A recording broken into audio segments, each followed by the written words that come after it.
Suman TV presents mom's kitchen కి స్వాగతం.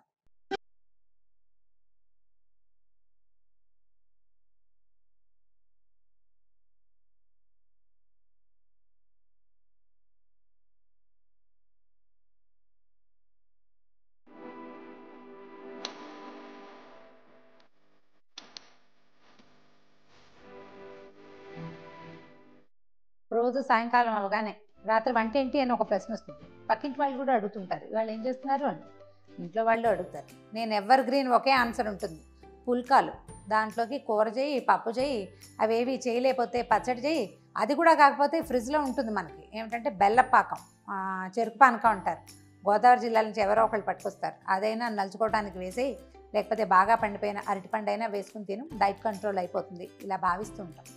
ఏంటంటే మనం గోధుమ ఎక్కువగా వాడడం ఇదివరకటి కాలంలో ఉండేది కాదు. మన రాష్ట్రాల్లో తక్కువ. ఇటీవల కాలం ఒక 25-30 ఏళ్ళుగా చపాతీలు బాగా మన జీవితాల్లోకి చొచ్చుకొచ్చేసినాయి. ఇప్పుడైతే ఇంచుమించు అందరిళ్లలోనూ గోధుమ పిండి 5-6 కిలోలు కనీసం నెలకి వాడుకునే రోజులో ఉన్నాం మనం. చపాతీలు అంటే నూనె వేయాలి, అందులో కొంచెం లోపల మడతలు వేయాలి, వాటిలలో నూనె నెయ్యో రాయాలి. పుల్కాకి ఏమీ లేదు, సుఖా రోటీ అంటారు కరెక్ట్గా, అంటే ఎండు రొట్టె అన్నమాట. ఈ ఎండు రొట్టెలు పీకుని తినడం కష్టం అని విసుగ్గా ఉంటుంది. సరిగ్గా చేస్తే పీకుని తినక్కర్లా, మెత్తగా ఉంటాయి పుల్కాలు. సరిగ్గా చేయటం రావాలి. 2 బైట్స్ ఒక పుల్కాని ఇలా చింపితే 2 ముక్కల్లో నోట్లోకి వెళ్ళిపోతుంది. అంత మెత్తగా చేసుకోవాలంటే ఎలా చేయాలి? ఇది ఈజీ మెథడే. జస్ట్ మనం చేసే విధానాల్లో ఒక చిన్న చిన్న మార్పులు తప్పిస్తే ఇంకేం చేయక్కర్లా. దీంట్లో ఏ ఎడిషన్ లేదు, ఉప్పు కూడా వేయం. ఒట్టిగా గోధుమ పిండి కలుపుకోవటం, పిండి పిసకటం అంటారు మాకు హైదరాబాద్లో అయితే. అదే పద్ధతి. గోధుమ పిండి కలపటము, దాన్ని బాగా మర్దన చేయటము, తర్వాత చపాతీ ఈ పుల్కాలు ఒత్తుకోవటము, కాల్చేసుకోవటం. అయితే పొయ్యి మీద వేసి నిప్పుల మీద కాల్చిన పుల్కా రుచి అమోఘంగా ఉంటుంది. ఈ మనం పంజాబ్ ఆ వైపు చూస్తాము, వాళ్ళు అట్లా పొయ్యిలో వేసి తీస్తూ ఉంటారు. ఎంత బాగుంటుందో చూడ్డానికి. అయితే మనకు అంత అవకాశం లేదు కదా, స్టవ్ మీద డైరెక్ట్గా వేసేసుకుందాం. పిండి కొంచెం సాఫ్ట్గా కలుపుకోండి, చాలా కొంచెం సాఫ్ట్గా. మన రోజువారీ చపాతీ పిండిలాగా కాకుండా కొంచెం మెత్తగా కలుపుకోవాలి. హాట్ వాటర్ పోయొచ్చు, కోల్డ్ వాటర్ పోయొచ్చు. ఇది శీతాకాలం కాబట్టి మామూలు నీళ్ళు పోసుకోవచ్చు. హాట్ వాటర్ పోస్తే ఏంటంటే గోధుమ కొంచెం ఉడికినట్టు అవుతుంది. మనం ఎప్పుడు హాట్ వాటర్ పోసుకోవాలంటే జొన్నపిండి కలుపుతామనుకోండి, ఒకవేళ సుఖా రొట్టెలో కూడా జొన్నపిండి కలుపుకోవచ్చు. సగం గోధుమ సగం జొన్న కనుక కలిపితే అందులో కొంచెం హాట్ వాటర్ పోసి కలుపుకుంటే జొన్నపిండి కొంచెం సపల్గా బాగా అవుతుందన్నమాట. ఈ మామూలు గోధుమ పిండికి ఏం అక్కర్లా. గోధుమ కల్లా ఏంటంటే సరిపడా నీళ్లు, దాని మర్దన, తర్వాత ఒక చుక్క నూనె, అంతే. నెయ్యి వేసుకోవచ్చు లేదా నూనె వేసుకోవచ్చు. ఒకటే డ్రాప్ జస్ట్ ఇది ఈ పిండి మన చేతికి అంటకుండా, అంతే. ఒక 5 నిమిషాల పాటు మర్దన చేస్తే బాగా చక్కగా వచ్చేస్తుంది. నేను ఎంతో నూనె వేయను, చాలా కొంచెమే, ఒక డ్రాప్. ఈ చెయ్యి అంటుకోకుండా అన్నమాట, అంటే ఇది వచ్చేయాలి మనకి. ఈ పిళ్ళు కూడా మనం కొనుక్కుంటామా, పట్టించుకుంటామా, ఎక్కడి నుంచి అయినా తెస్తామా, ఆశీర్వాద్ పిండి అయితే బాగా వస్తుంది, ఇలాంటి బోల్డ్ అనే అభిప్రాయాలు ఉంటాయండి. ఎవరి అలవాటుని బట్టి వాళ్ళు చేయొచ్చు. నా మటుకు నాకు గోధుమలు పట్టించిన పిండే చాలా బాగుందని అనిపిస్తుంది. దీన్ని మన శక్తి అనుసారం మర్దన చేయటం, తర్వాత ఒత్తేసుకోవటమే.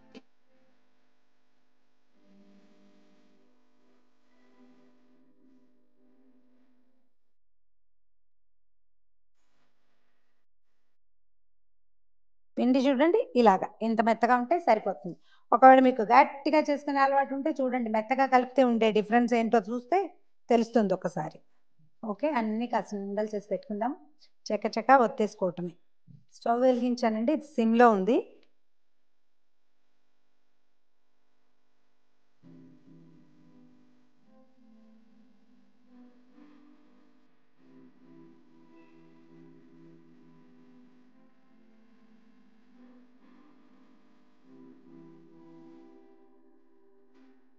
పుల్కాని అది ఇట్లా పొంగి వచ్చేదాకా ముట్టుకోకూడదు, అప్పుడు కరెక్ట్గా వస్తుంది అనమాట. ఆ వైపు డ్రైగా అయిపోతే వచ్చేస్తుంది. ఇప్పుడు మళ్ళీ ఇక్కడ బబ్లింగ్ వచ్చాక తిరగేసేసుకోవాలి. ఇది కొంచెం జస్ట్ అలవాటైతే ఆటోమేటిక్గా వచ్చేస్తుంది.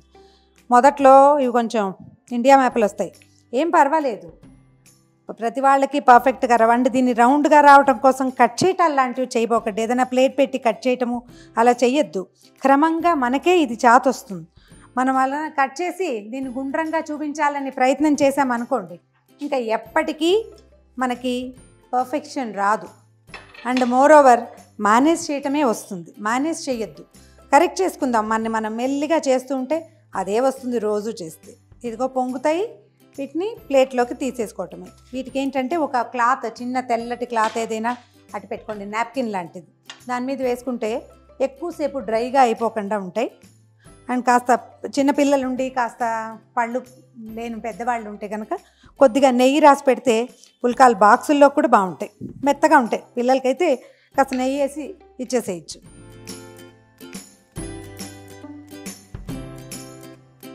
ఈజీగా సింపుల్గా పుల్కాలు చేయటం ఎలా అనేది ఎవరికి వాళ్ళు ఖచ్చితంగా ప్రాక్టీస్ చేసుకోవాలండి. చూపిస్తే వచ్చే విద్య మాత్రం ఖచ్చితంగా కాదు. నేర్చుకోవటం అంటే ఇదే కూరలో పప్పేయండి, ఉప్పేయండి, సరిపడేవి ఏంటంటే కొన్నిసార్లకు వస్తుంది కదా. ఇవి కూడా ఏంటంటే ఒత్తాలి మనంతట మనం. నాకు చపాతీ చేయటం రాదు అని చెప్పటం కాదు, చేస్తే అదే వస్తుంది. నేను ప్రతిసారి అదే చెప్తాను. ఇక్కడ ఎవరు పర్ఫెక్షనిస్టులు ఉండరు, భూమి మీద ఎవరు నేర్చుకుని వచ్చి రాలేదు. నేర్చుకోవటం కాదు, వచ్చాకే నేర్చుకుంటాడు ప్రతివాడు. ఒక్కోడికి తొందరగా వస్తుంది. కందిపప్పు నానబెడితే చూడండి, కొన్ని గింజలు కొంచెం స్లోగా నానుతాయి, కొన్ని బాగానే నానిపోతాయి స్పీడ్గా, అంతే. కొంచెం మెల్లిగా వస్తుంది. నేర్చుకుంటూ ఉంటే ఆటోమేటిక్గా వచ్చేస్తుంది. వీడియోలు చూడడం కాదు, చూసిన తర్వాత ఖచ్చితంగా ఇది ట్రై చేయండి. ఒక్క 10 రోజులు ట్రై చేస్తే మీరు డైటింగ్లో కనుక ఉంటే సొంతంగా ఒక 2-3 పుల్కాలు చేసుకుని తినండి. ఇది అబ్బాయిలకు కూడా చెప్తున్నానండి, మగవాళ్ళు కూడా నేర్చుకోవచ్చు. మా ఆయనకి వంట అంతా వచ్చు, చపాతీలు చేయడం రాదు అంటారు. అబ్బాయి అలాంటిదేం లేదు, నేర్చేసుకోవచ్చు. మేము కూడా చిన్నప్పుడు నేర్చుకోలేదండి, తర్వాతే. ఇవి చూడండి ఎలా వస్తున్నాయి, పూరీలాగా చేస్తుంటే అవే వస్తాయి. ఇది వరకు ఈ పుల్కాలకి ఒక చెక్కీ లాంటిది దొరికేదండి. అది ఎట్లా ఉండేది, ఇలా రౌండ్గా ఉండి దీని మీద పొయ్యి మీద పెట్టడం, ఇట్లా ఎగరేసేవాళ్ళు అనమాట. ఇప్పుడు బ్రెడ్ కాల్చేది వస్తుంది చూడండి, పుల్కా చెక్కీ, అదొక పెద్ద విశేషం. దీని మీద పెట్టడం, ఇట్లా ఎగరేయటం, అది మళ్ళీ వెనక్కి తిరిగి పడాలన్నమాట. అబ్బో గొప్ప ఆర్టిస్ట్రీగా ఉండి చాలా సరదాగా ఉండేది. క్రమంగా ఇంత గోల ఎందుకు, ఎగరేసి సర్కస్ చేయటం ఈజీగా కనపడుతుంది కదా. ఇంకా ఇది ఇక్కడ మనకి స్టూడియోలో కుదరక నేను ఇది వాడాను, కానీ దీనికంటే నాకు మామూలు పటకారుతో చేయటమే ఈజీగా ఉంటుంది. ఇక్కడ పటకారు కుదరలేదు. మీరు దేంతో చేసినా సరే ప్రధానంగా ఏంటంటే రొట్టెని బలంగా ఒత్తకూడదు, పిండి గట్టిగా కలుపుకోకూడదు.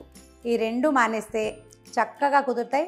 ట్రై చేసి చూడండి. ఇలాంటి మరిన్ని పాత కొత్త రెసిపీల కోసం అంటే సమ్ ఫైనరీ కోసం మనం ఆల్రెడీ చేస్తున్న వాటిల్లో ఏదైనా చిన్నవి తేడాలు ఉంటే అవి సర్దుకోవడానికి మేము ఏ రకంగా అయినా సహాయపడితే తప్పకుండా మా సహాయాన్ని తీసుకోండి. సుమన్ టీవీ మామ్స్ కిచెన్కి సబ్స్క్రైబ్ చేసుకోండి.